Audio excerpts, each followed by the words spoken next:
This is why you should not camp in the middle of the woods on your own. This is the true story of the Sobbing woman. If you enjoy this content, because I'll be uploading every day, every week, and if you do enjoy this content, make sure to like and subscribe and turn notifications on so you won't miss when I upload. But for now, let's get into the story of the Sobbing woman.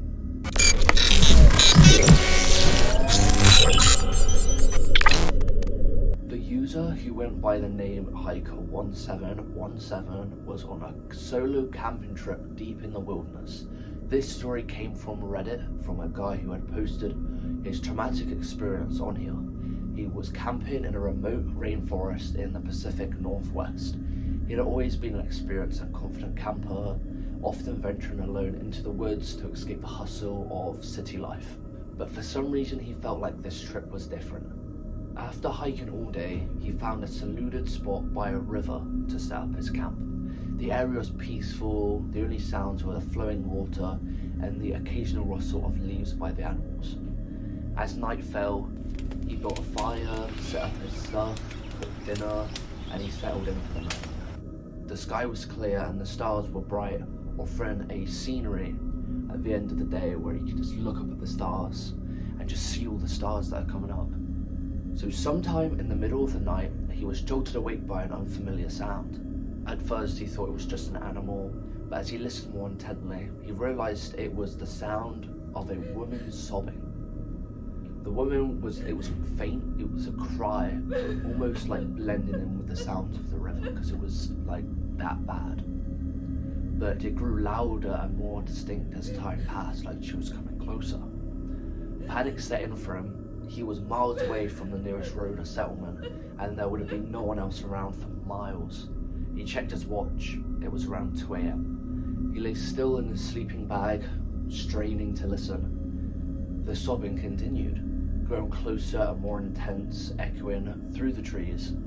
Then, summoning the courage to investigate, he grabbed his flashlight and unzipped his tent.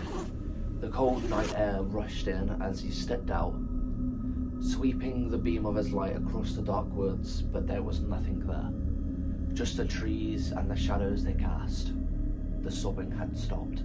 He stood in silence, waiting for any sign of movement. Just as he was about to retreat to his tent, the sobbing started again.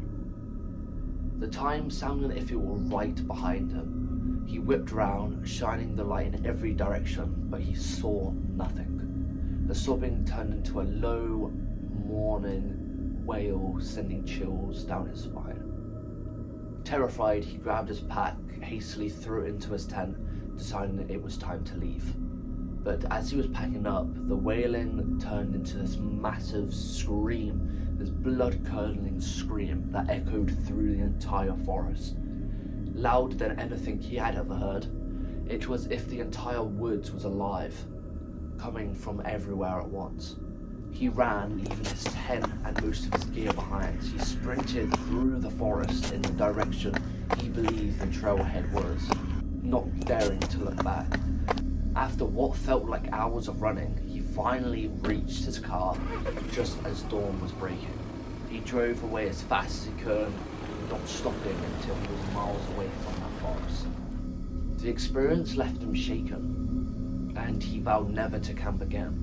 Later he learned from socials that the area he was camping was rumored to be haunted by the spirit of a woman. We don't know if that's 100% true, but by the screams, it might have been.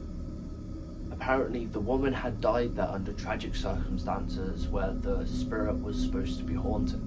That place where he was supposed to be the most haunted space. But let me know, what would have happened if you were in this situation?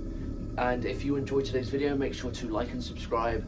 And if that was me, I would have done exactly the same thing as that guy. But make sure to like and subscribe for the next video. See ya!